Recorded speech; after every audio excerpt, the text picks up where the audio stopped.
போற்ற தமிழ சிறக்க கழனி காடு மலைகள் காக்க உயிர் தலைவரின் புறம் ஏற்றிய உரு பகைவரின் பகை மாற்றவே வந்தான் ஒருவன் வந்தான் வென்றான் இதயம் வென்றான்.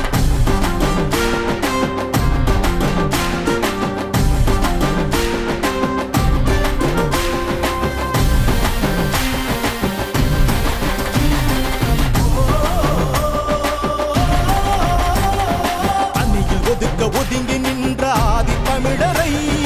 புதிவில் நிறுத்தி அழகு பார்த்து புரட்சி செய்தவன் சாதி கேட்டு போடும் போட்டு தீட்டு என்பதை சபைகள் தோறும் பகைவர் மிரள போட்டு உடைத்தவன்